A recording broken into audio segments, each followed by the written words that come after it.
Plusieurs lignes de la parole mènent à une seule ligne, celle de la vérité éternelle.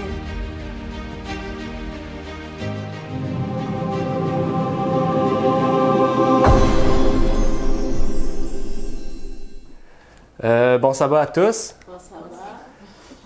Donc, aujourd'hui, OK, on va pas parler du troisième ange, OK? Vu que la dernière fois, je vous avais dit qu'on ferait une pause pour vraiment, on pourrait dire, parler davantage sur le message du deuxième ange. Dans le fond, dans une prochaine fois, on pourra voir aussi l'Église adventiste en profondeur. Est-ce que l'Église adventiste est Babylone?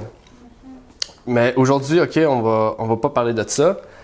Aujourd'hui, OK, on a pu voir, OK, si on fait le lien entre la dernière fois, on a pu voir la dernière fois, OK, qu'est-ce qui était Babylone? Par le message du deuxième ange, OK, d'Apocalypse 14, verset 8. Et maintenant, j'aimerais parler d'un sujet, OK, on pourrait dire qui pourrait être moins biblique, dans le sens que je vais moins utiliser la Bible, mais je vais passer plutôt par des faits historiques ou par des preuves historiques pour rapporter, dans le fond, un soutien à la prophétie du deuxième ange ou à d'autres prophéties. Et dans le fond, ça va pas faire en sorte que ce message va être, on pourrait dire, moins véridique. Ça va pas faire en sorte que ce message sera moins vrai.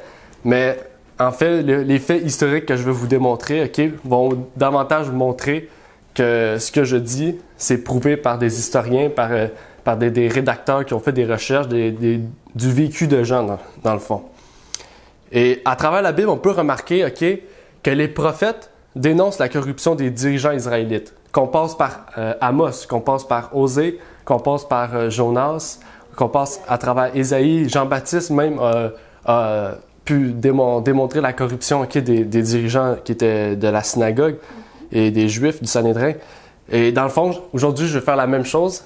OK, je vais dénoncer, peut-être pas l'apostasie des dirigeants adventistes, mais je vais démontrer, OK, l'apostasie des dirigeants catholiques, l'apostasie, OK, qu'il essaie d'amener dans le monde, OK, qu'on vit aujourd'hui.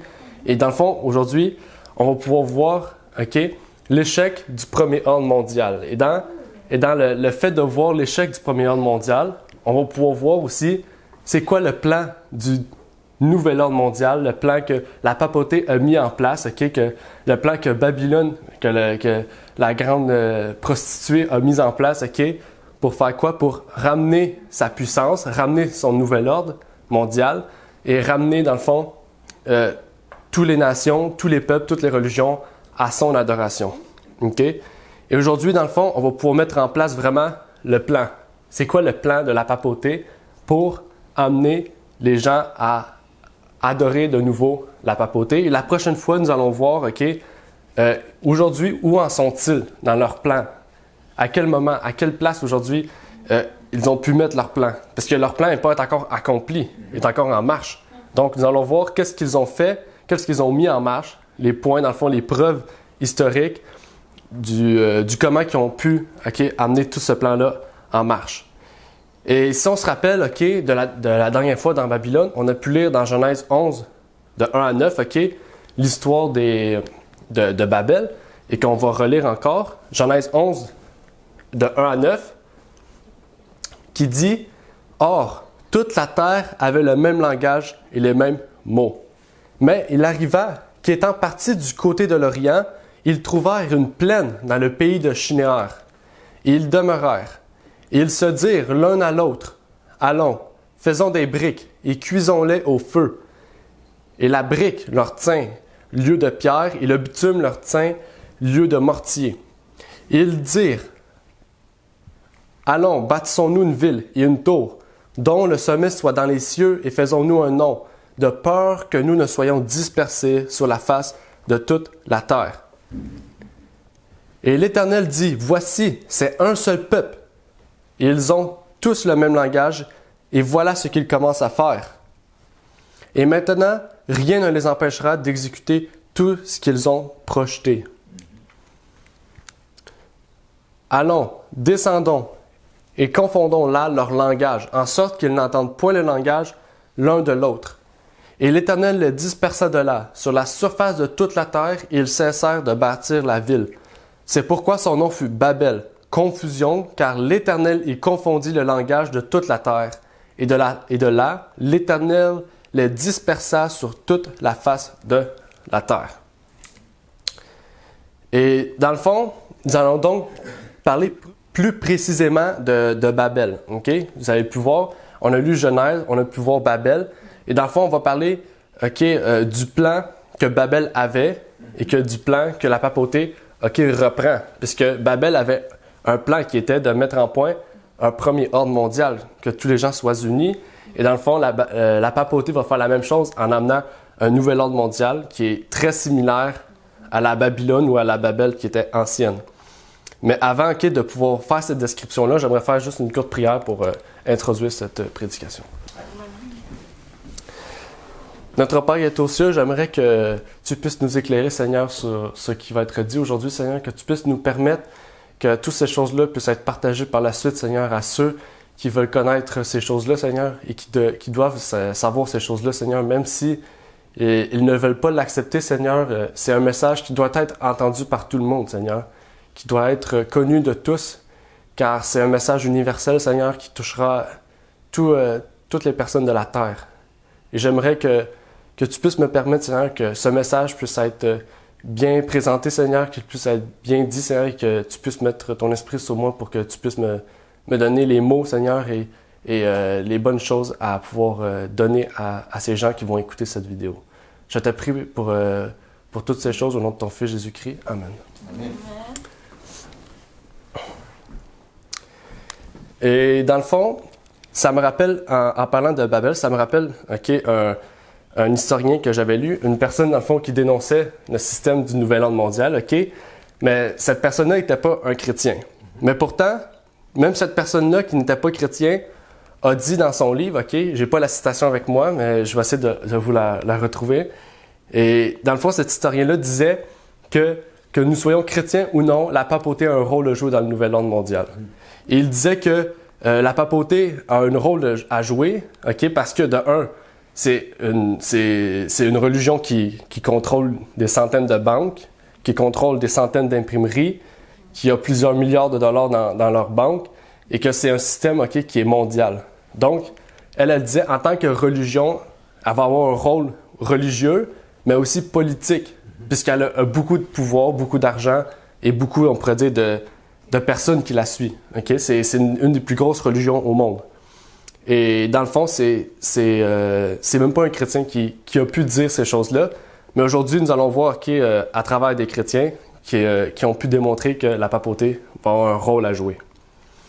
Et on est tous d'accord pour dire que la Bible est un livre inspiré.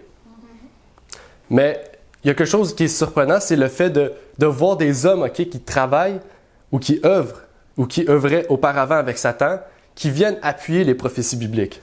Quand on voit des personnes qui travaillent avec Satan et qui viennent confirmer que les prophéties bibliques disent vrai, et qui viennent montrer dans le fond que même les non-chrétiens peuvent être au courant que la Bible dit vrai, que la Bible est inspirée, et que ces gens-là ne disent rien de nouveau. Ces gens-là viennent juste sous le pouvoir d'un autre homme qui connaissait la Bible.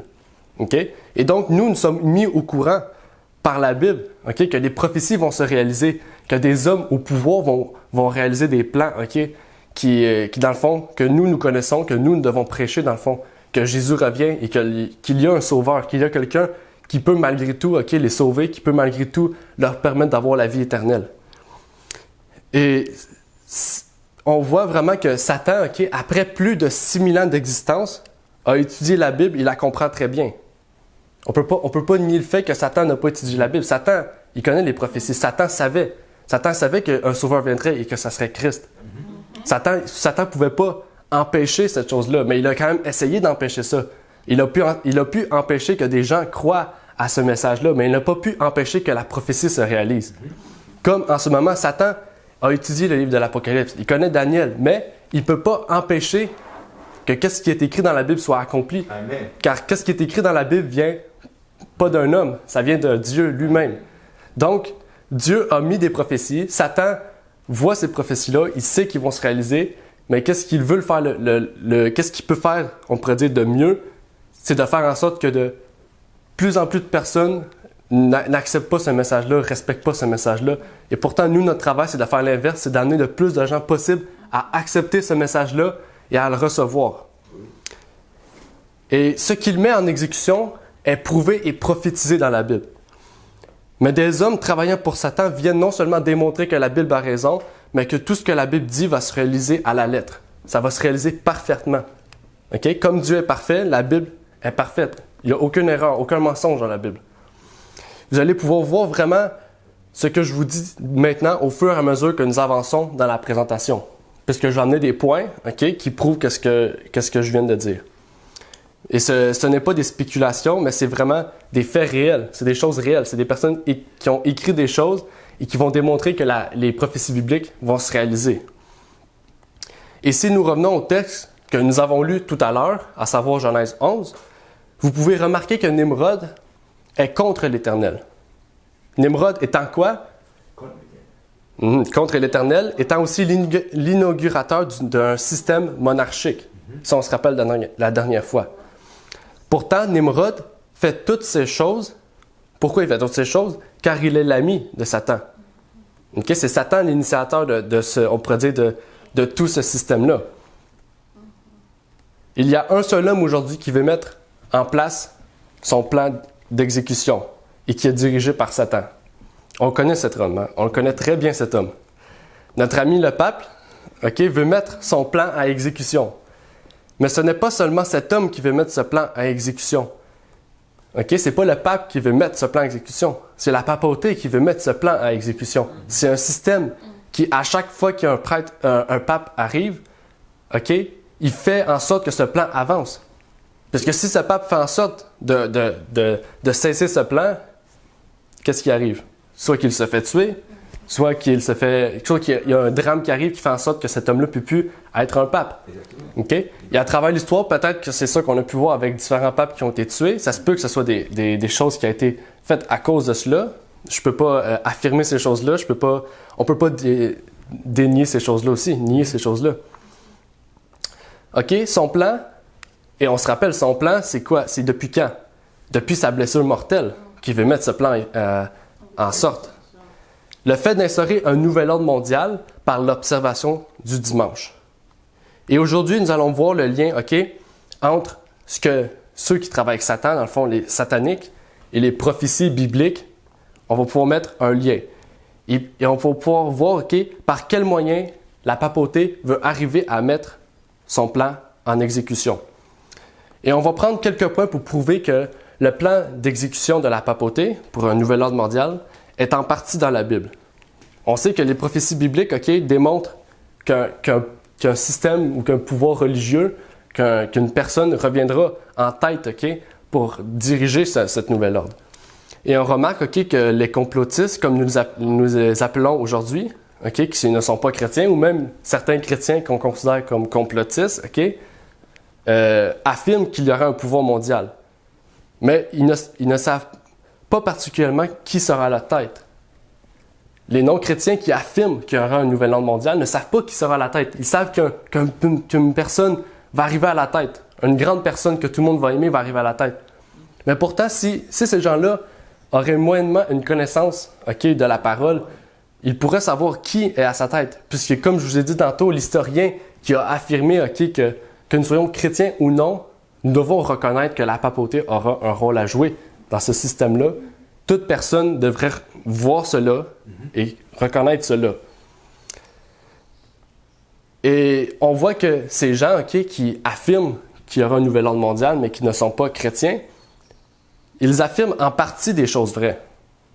Puisqu'ils ont remarqué qu'il y avait quelque chose qui se tramait dans ce monde. Qu'il y avait quelque chose qui se préparait derrière notre tête. Et ils nous parlent de ce nouvel ordre mondial, mais ils n'affirment pas que la papauté sera à la tête de ce plan. Ils ne le reconnaissent pas, ils ne le savent pas. Et pourtant, c'est à nous maintenant, c'est notre travail de pouvoir montrer à ces gens-là que c'est la papauté qui régnera à la tête.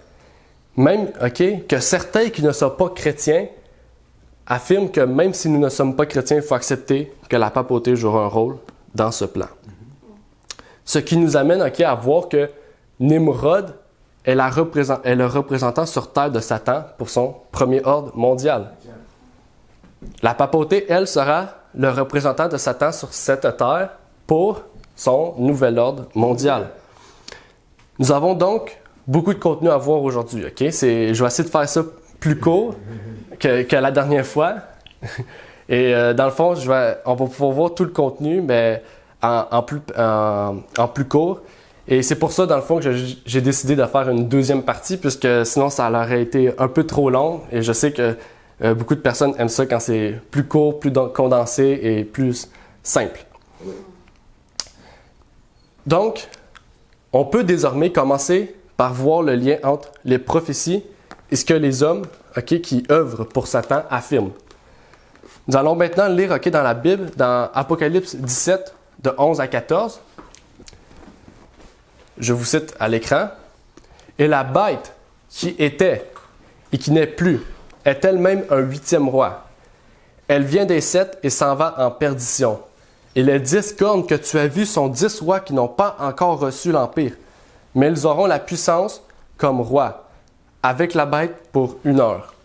Ils ont un même dessein et donneront leur puissance et leur autorité à la bête.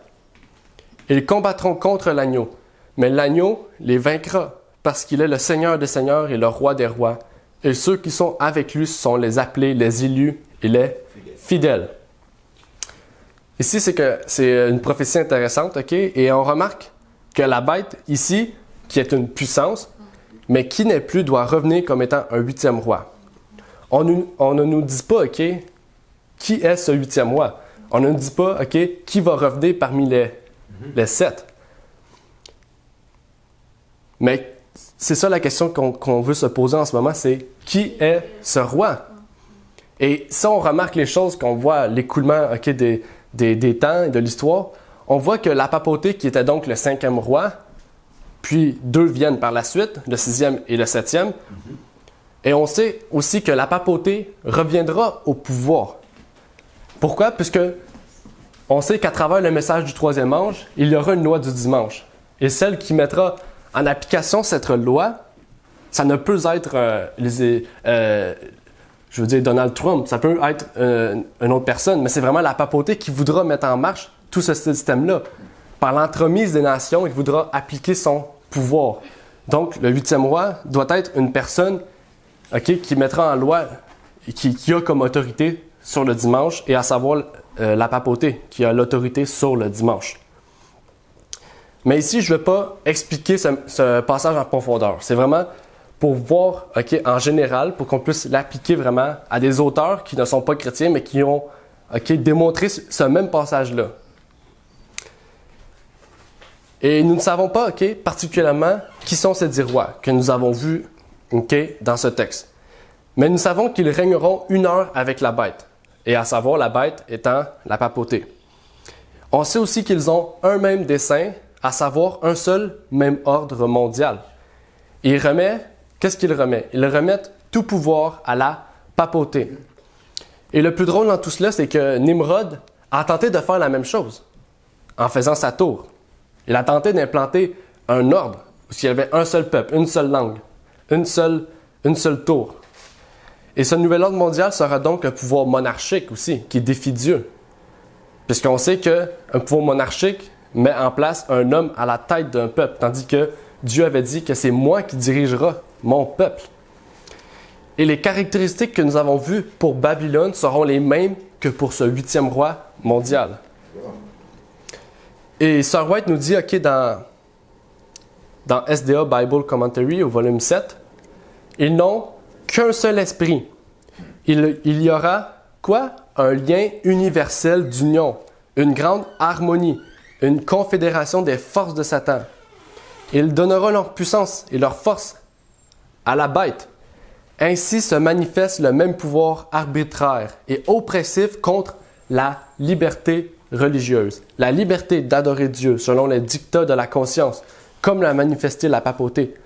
Lorsque dans le passé, elle persécutait ceux qui osaient refuser de se conformer aux rites et aux cérémonies religieuses du romanisme. Et on sait que beaucoup de prêtres, on pourrait dire de cardinals, ont écrit que la liberté religieuse ou la liberté de conscience, OK, c'était une honte devant Dieu. Ils ont écrit ça à plusieurs reprises. Pourquoi?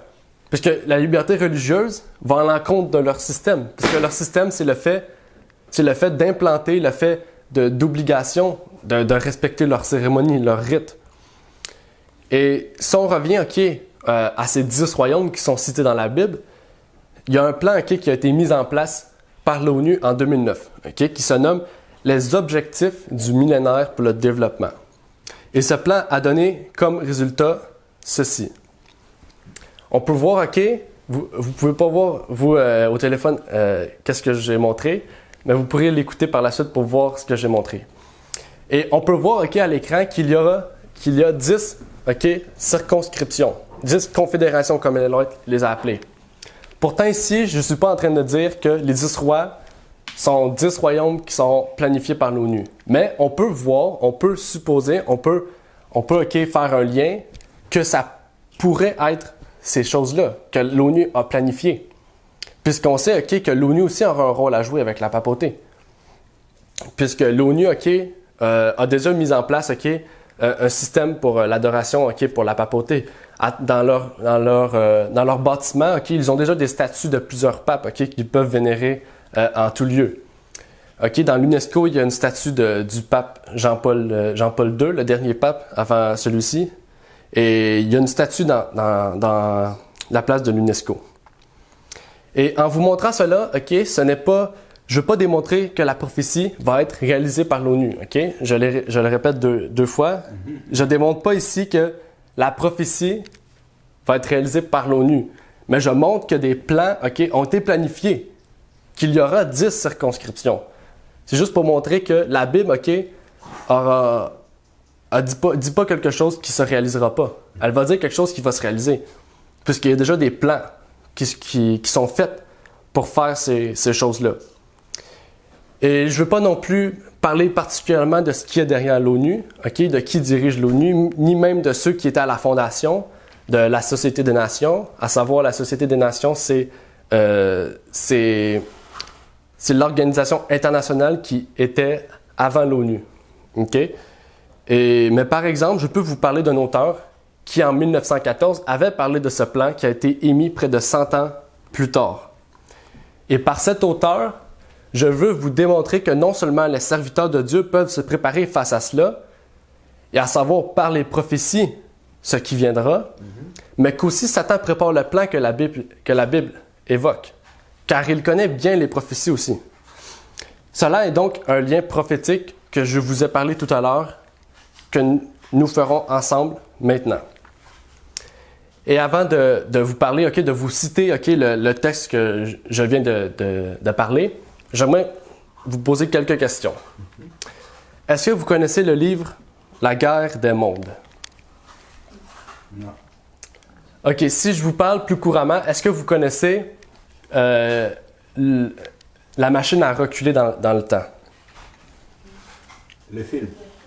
Le livre. Ben, le film ou le livre, le film est tiré du livre. OK. Ouais. Est-ce que vous connaissez L'Homme invisible? L'Homme invisible? C'est tous des livres, ça. C'est tous des livres originellement écrits par le même auteur. OK? Et dans le fond, cet auteur, c'est H.G. Wells, OK? Auteur du 19e siècle, OK? Et tous ces livres-là, c'est un auteur, OK, qui a pu parler à travers ses livres, dans le fond, de science-fiction. Mais ici, il a pu écrire deux, trois livres, OK, qui se référaient plus à la science-fiction. OK? C'était du réel et du concret. Et je vais lire un passage, OK, qu'il a écrit dans son livre The World Set Free, et qui dit « Le Conseil a décidé de leur donner tout ce qu'ils voulaient.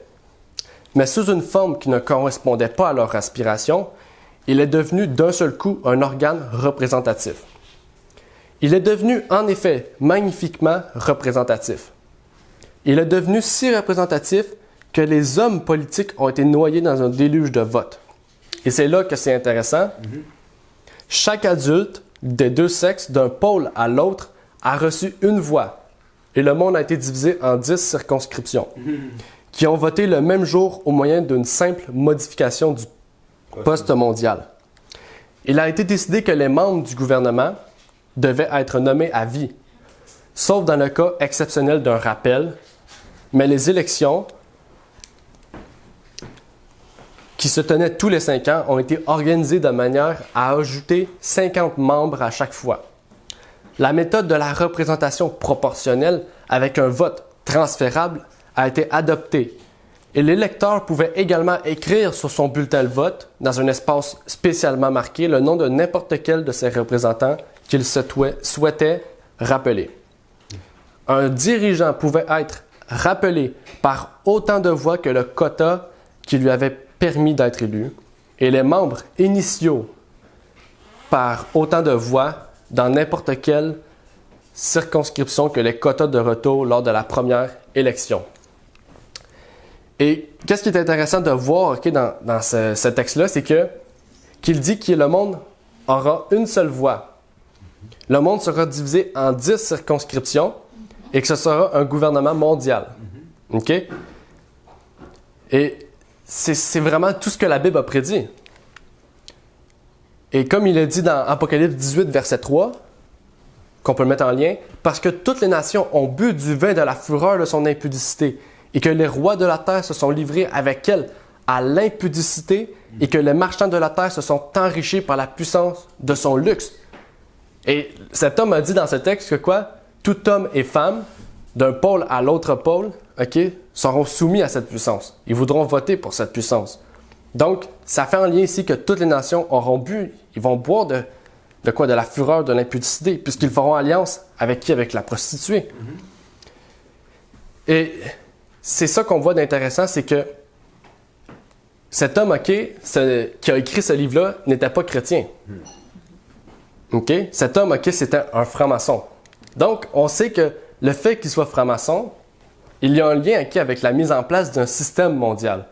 Donc, s'il a un lien avec la mise en place d'un système mondial, OK, c'est que lui qui le dirige, OK, il connaissait la parole. Il sait qu'est-ce qui va arriver. OK? Donc, tout ce que cet homme a dit, OK, c'est vrai. OK? J'ai pas dit que tout son livre, OK, est vrai, mais qu'est-ce qu'il a dit là? C'est la Bible qui l'a dit. Donc, c'est vrai. Et c'est ça qui est notre vraiment, qu'est-ce qu'on devrait faire, OK? C'est qu'on devrait, justement, par les prophéties, réveiller les gens. On ne devrait pas laisser les gens dans les ténèbres. On devrait les réveiller pour leur montrer vraiment que, OK, un homme va arriver au pouvoir. Un homme va arriver au pouvoir, OK? Un homme puissant, OK? Qui voudra mettre en marche son plan. Mais on sait comment Dieu a intervenu, OK, dans le premier ordre mondial. Donc, on sait aussi comment Dieu va intervenir dans le second, dans le dernier, dans le nouvel ordre mondial. Il faut voir aussi comment le monde change pour que nous puissions comprendre réellement le plan derrière cela. Puisqu'on voit, OK, que le monde a changé socialement, politiquement, OK, même par rapport au divertissement, le monde change, OK, vraiment rapidement. Et dans les changements, c'est là qu'on peut voir, OK, comment le plan se forme pour ramener cet homme au pouvoir. Et une des premières choses, OK, que l'Église a fait, OK, pour revoir guérir la blessure mortelle, c'est qu'en 1929, OK, vous vous rappelez, OK, qu'est-ce qui est arrivé en 1929? En 1929, OK, il a eu le traité du Latran. Ils ont pu quoi? Retrouver leur pouvoir politique. Puisque quoi? Mussolini avait fait quoi? A redonné le Vatican à la papauté, comme étant un État, OK? Mais pourtant, ce ne fut pas la guérison de la blessure mortelle. Puisque plusieurs affirment que le fait qu'il a retrouvé sa terre, OK, sa terre locale, c'est le fait que la blessure mortelle est guérie. Mais pourtant, la Bible dit qu'il doit, oui, recevoir sa terre physique, mais elle doit avoir la domination de la planète, la soumission des rois à son ordonnance. Et justement, c'est pas ça qui est arrivé. Ils ont seulement reçu leur pouvoir physique. Donc, c'est le début d'une guérison. Mais c'est pas la guérison totale, puisque la guérison totale sera revenue à la loi du dimanche. Oui. Et en voyant des hommes non chrétiens amener des points qui sont déjà cités dans la Bible depuis maintenant presque combien d'années? Presque 2000 ans. ça nous amène à voir que l'Église catholique a un rôle à jouer là-dedans. Que nous soyons chrétiens ou non. Et l'Église catholique a plusieurs milliards de dollars à leur disposition, des banques, des imprimeries, etc. C'est une religion si puissante, mais elle n'aurait aucun lien avec les sociétés dominantes. Ça resterait un peu spécial. Nous avons pu voir seulement un texte d'appui, OK? Je vous ai seulement cité un texte, puisqu'il fallait que je fasse plus court. Mais dans ce texte, on a pu voir plusieurs choses que la Bible avait parlé. Donc, il y a plusieurs preuves pour amener ce que j'avais à dire. Et maintenant, nous allons voir qui sont ceux. Quelles sont les personnes que la papauté a décidé d'engager, OK? On pourrait dire, a décidé de former pour mettre en place ce plan. Et dans une prochaine présentation, comme je vous ai dit tout à l'heure, nous allons voir, OK, à ce jour, où en sont-ils rendus dans ce plan d'exécution? Mais pour l'instant, nous allons parler de l'une des puissances défenseurs des croyances catholiques. Est-ce que vous connaissez la puissance qui défend fièrement les catholiques? C'est Jésus? Les Jésuites. OK? L'ordre des Jésuites, ou l'ordre de Jésus comme il s'appelle, mais on sait que ce n'est pas l'ordre de Jésus. Une phrase, OK, qui a plutôt démontré leur importance vient du comte von Hosenbreck, un ex-jésuite devenu protestant qui a affirmé, OK, en 1911, « Les jésuites sont de bons détracteurs. Ceux qui ne sont pas pour eux sont contre eux. Ils sont traités en conséquence. Peu importe qu'un homme soit catholique, prêtre, évêque ou même pape, en effet, plus l'adversaire est influent et orthodoxe, plus l'obligation d'être du côté des jésuites est grande. Et s'il ne l'est pas, tant mieux pour justifier sa haine. » OK? Et cette personne-là, c'est un Allemand, OK, qui était un jésuite, qui est devenu protestant, qui a affirmé ces choses-là. Et on sait que les jésuites, OK, ont été fondés au départ pour faire quoi? Pour contre-attaquer la réforme protestante. OK? Et c'est quelques années plus tard, en 1534, OK, que les jésuites ont été fondés par Ignatius de Loyola. Pourquoi? Pour contrer ce que Luther avait mis. Et on sait, vous savez peut-être que depuis certaines années, elles sont entrées dans les États-Unis. Mais nous allons voir quelques points pour fonder tout ce que l'on dit. Puisqu'on dit que les jésuites sont entrés partout, mais est-ce qu'on a des preuves? Est-ce qu'on a des appuis? Est-ce qu'on a des points comme quoi que les jésuites font un travail pour arrêter la réforme? Okay? Et qu'ils sont en train d'obtenir ce résultat. Et il y a un texte de la servante du Seigneur qui dit, OK, pour exprimer leur cruauté et leur puissance, dans la grande controverse sur la tragédie des siècles, elle dit, dans toute la chrétienté, le protestantisme se trouvait menacé par des puissants ennemis. Les premiers triomphes de la réforme étaient passés et Rome réunissait de nouvelles forces dans l'espoir de l'anéantir. C'est dans ce but que l'ordre des Jésuites fut fondé. Sous quoi? Sous divers déguisements. Les Jésuites s'efforçaient de parvenir aux charges de l'État. Donc, ce n'est pas seulement un travail religieux, parce qu'ils vont aux charges de l'État, même jusqu'à celle de conseiller du roi, afin d'influer sur la politique de nation. Donc, les Jésuites entrent dans le religieux, mais dans le politique. Ils se faisaient serviteurs afin de mieux épier leurs maîtres. Ils établirent des collèges pour les fils des princes et des grands, des écoles pour le commun peuple, et ils entraînaient les enfants des protestants à observer les rites catholiques. Et même si ces personnes-là ne les observaient pas autant que ceux qui fondaient ces écoles-là, c'était dans le but que si un jésuite disait quelque chose, ces hommes allaient plutôt accepter ce qu'un jésuite dit qu'un protestant. C'était pourquoi? C'était pour avoir un meilleur contrôle sur la population. Et il y a plusieurs personnalités connues qui sont contre les jésuites et qui sont maintenant décédées depuis des années. Et je pourrais lire avec vous certaines des déclarations que ces personnes-là ont faites.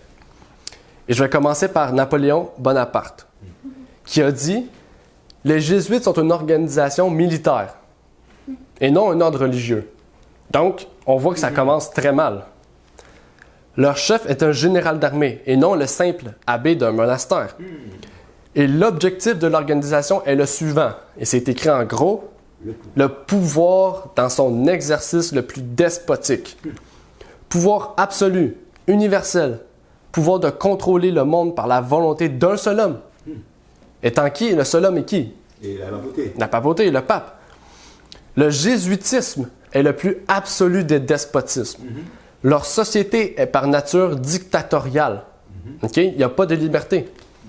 Chaque acte, tout crime, aussi atroce soit-il, est une œuvre méritoire s'il est commis dans l'intérêt de la société des Jésuites ou par ordre du général. Donc, c'est plus qu'un ordre religieux. C'est pas l'ordre de Jésus. Jésus ne tuait pas des gens pour le plaisir. Jésus ne tuait pas des gens parce qu'il était Jésus. Mais eux, ils tuent des gens. Pourquoi? Parce que le pape a dit, tu peux tuer lui. Ou qu'on l'appelle souvent le général des Jésuites, on l'appelle souvent The Black Pope, le pape noir. OK? Pas parce que le pape noir dit tue lui que tu dois le tuer. Si naturellement tu es chrétien, tu peux pas faire ça. Une autre personne que vous connaissez peut-être est Thomas Jefferson, le 3e président des États-Unis, qui a affirmé dans une lettre de John Adams, à l'époque, le président Thomas Jefferson, à propos des Jésuites, dit « N'aurons-nous pas des essaim réguliers d'entre eux ici, sous autant de déguisements qu'un roi des Gitans peut assumer, habillé en tant que peintre, éditeur, écrivain et maître d'école, en particulier les professeurs? S'il y avait un corps d'hommes qui ont mérité la damnation éternelle, OK, c'est pas n'importe quoi, il a dit la damnation éternelle. Sur terre et en enfer, c'est cette société de Loyola. OK? Dans le fond, ce président-là, le 3e président des États-Unis, dit que la société des Jésuites mérite la damnation éternelle, mérite la mort. C'est pas une société qui devrait exister. Et je vous encourage de lire le livre de Bill Hughes, The Secret Terrorist, OK?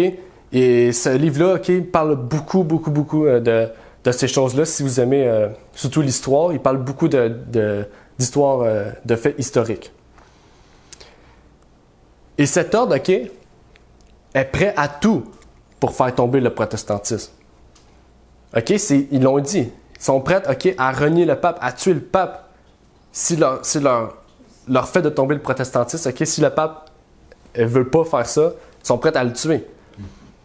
Cet ordre était au début créé pour détruire la seule religion qui pouvait la faire tomber. Pourtant, cet ordre n'avait pas seulement été fait pour cela par la suite, puisqu'on voit que le protestantisme commençait à prendre du pouvoir. OK, ils avaient un territoire, les États-Unis. OK? Donc, ils ne pouvaient plus seulement s'introduire dans les églises, s'introduire en tant que professeur, ils devaient s'introduire en tant que politicien, en tant que quoi? En tant que dirigeant.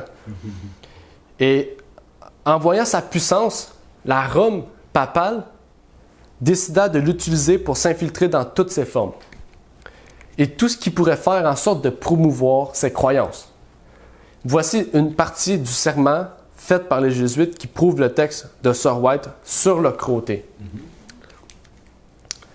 Et c'est un texte écrit par Alberto Rivera, OK, qui dit « Moi, prénom et nom, maintenant en présence de Dieu Tout-Puissant, de la Sainte Vierge Marie, du Saint Archange Michel, de Saint Jean-Baptiste, des Saints Apôtres de Saint Paul et Saint Pierre, et de tous les saints de l'hostie sacrée du ciel, je promets et je déclare que je vais, OK, ça dit si l'occasion se présente, mais on sait qu'eux trouvent beaucoup d'occasions, mener une guerre sans merci, c'est écrit en secret et publiquement, contre tous les hérétiques, protestants et libéraux, conformément aux instructions reçues. Donc, ils ont reçu ces instructions-là de quelqu'un. Que je vais les extirper de la face de la terre, n'épargnant personne, sans égard, à l'âge, au sexe, à la condition, que je vais les prendre et les brûler, les ruiner, les écorcher, les étrangler, les enterrer vivants, les éventer et sortir les entrailles de leurs femmes, casser la tête de leurs enfants contre le mur, en anéantissant ainsi pour toujours leur race abominable. Étant donné l'impossibilité de le faire publiquement, je vais utiliser à la dérobée une coupe empoisonnée, une corde à étrangler, un poignard en acier et une balle de plomb. sans égard à l'honneur, au rang, à la dignité ou à l'autorité d'une personne ou des personnes, quelles que soient leurs conditions de vie, publiques ou privées, de la manière ou au moment où je serai instruit par un représentant du pape ou par un ancien des frères selon la foi sainte et la compagnie de Jésus. Et ça, c'est une partie du serment. Donc, on pourrait dire qu'il y a d'autres malheurs qui sont plus loin. Et ce serment, OK, c'est pas un serment qui a été fait en 1560. C'est le serment qu'ils font aujourd'hui. OK, encore. Ce serment est encore le même pour aujourd'hui, mais ils sont si puissants, ils ont dû aussi s'infiltrer dans d'autres sphères, logiquement.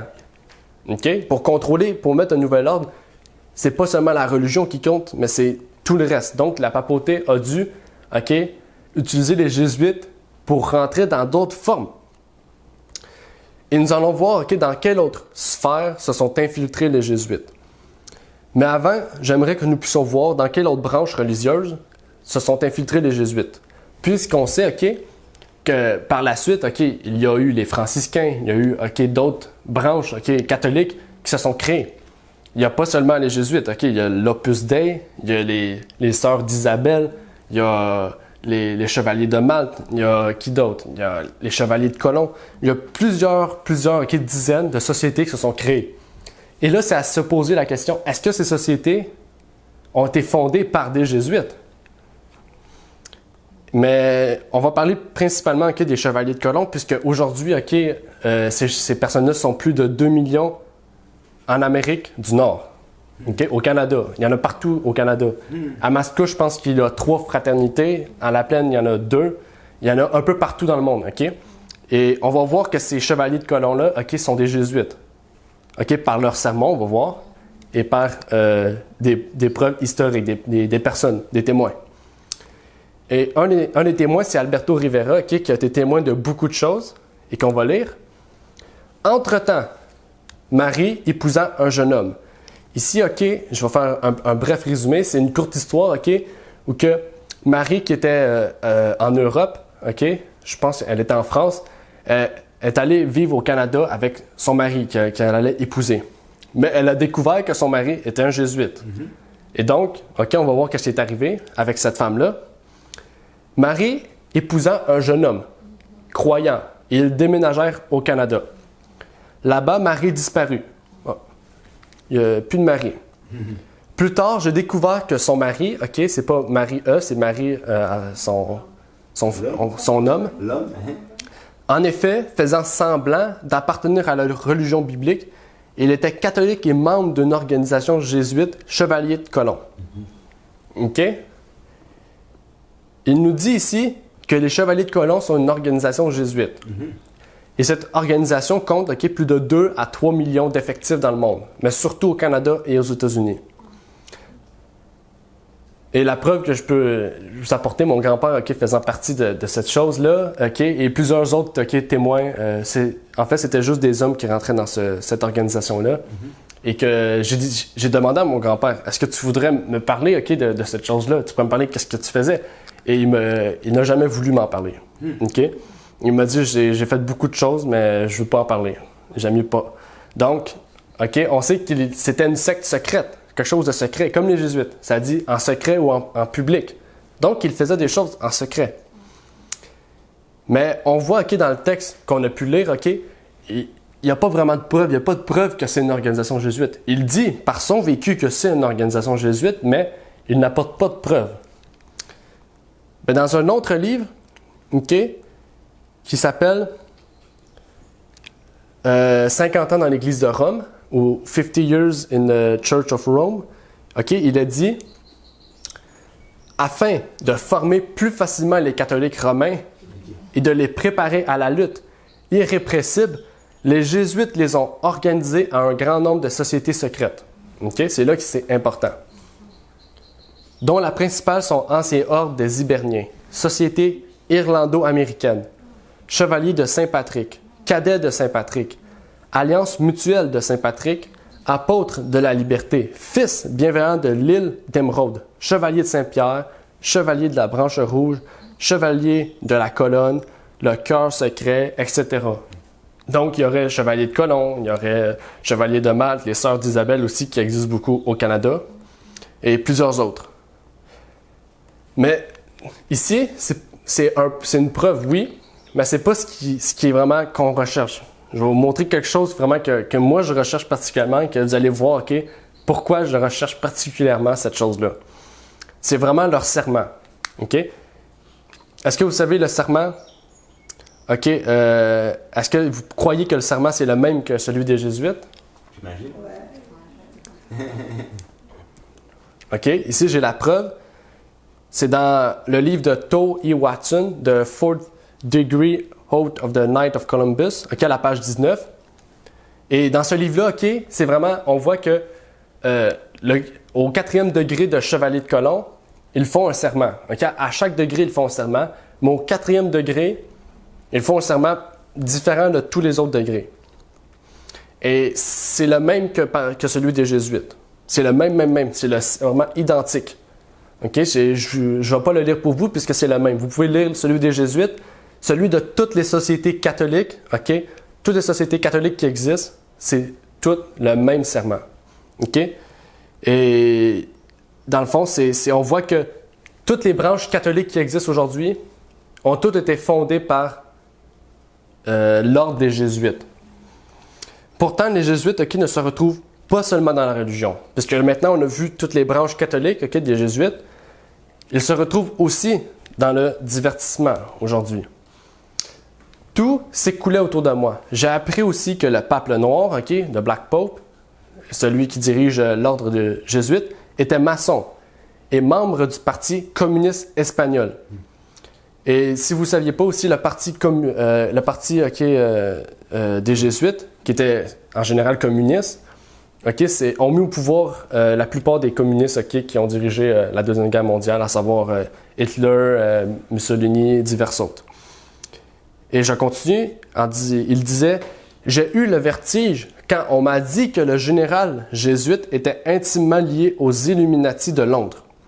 Ignace de Loyola, fondateur de l'ordre jésuite, étant membre des Illuminati. » Et vraiment, pour bien comprendre ces choses-là, il faut voir, OK, son fondateur, OK, qui était Adam Weishaupt, et qui avait vécu, OK, avant de former une société secrète, dite interdite et disparue, puisqu'on sait que plusieurs disent qu'elle a disparu aujourd'hui.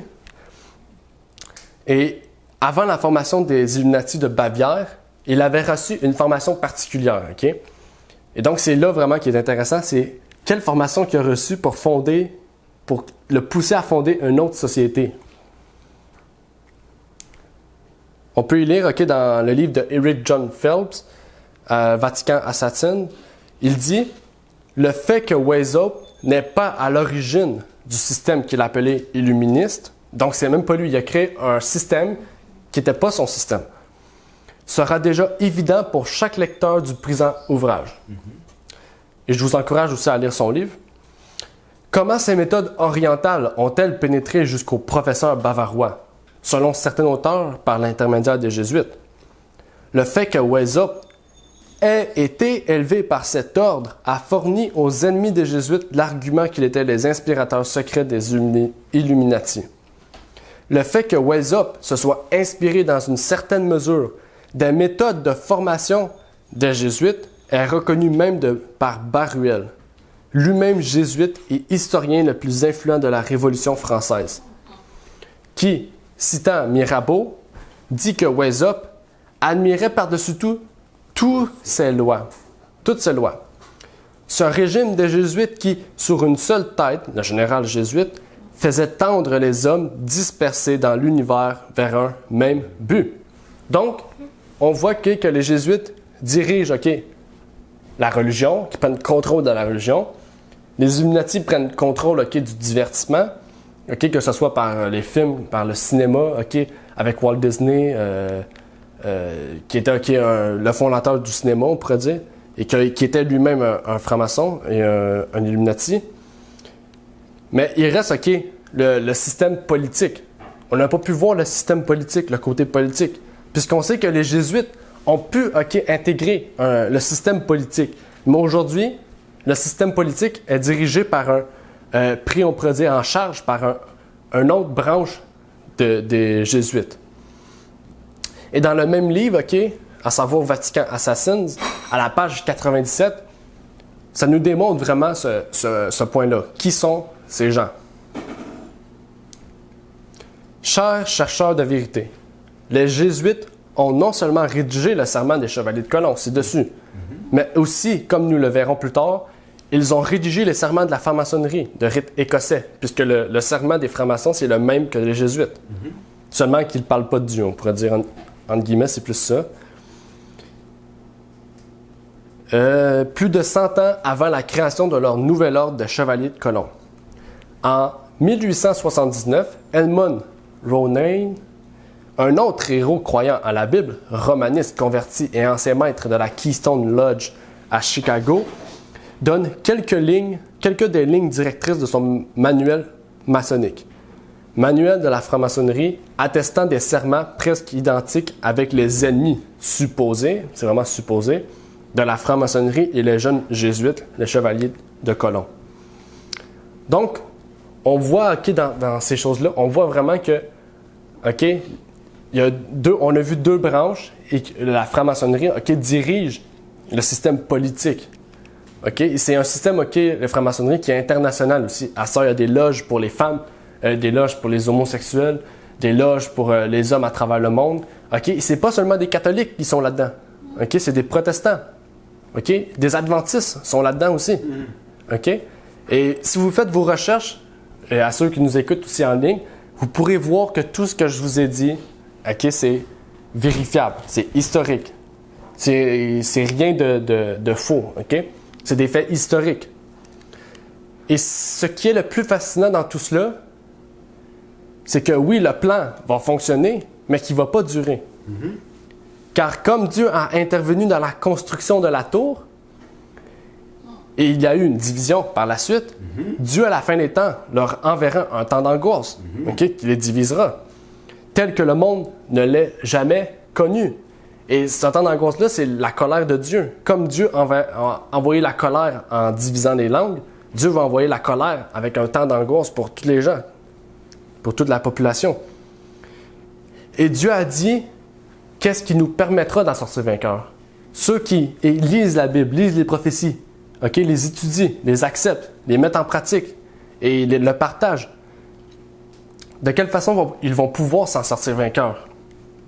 Il est dit dans 1 Jean 5, verset 4, « Parce que tout ce qui est né de Dieu est victorieux du monde. Et la victoire qui a vaincu le monde, c'est quoi? C'est notre foi. » Donc, notre foi en Dieu, notre foi en Jésus-Christ étant son Fils, son seul Fils engendré, nous permettra de vaincre le monde, puisque nous serons nés de Dieu. Et Dieu restera toujours pour nous un soutien. Et si nous nous confions en lui par notre foi, nous aurons quoi? Nous aurons la vie éternelle. Nous n'aurions rien à craindre pour notre vie, puisque Dieu est avec nous. Merci d'avoir écouté cette vidéo. Pour plus de contenu, abonnez-vous sur notre site Internet. Il est également possible pour vous de nous suivre sur notre page Facebook et de nous contacter par email.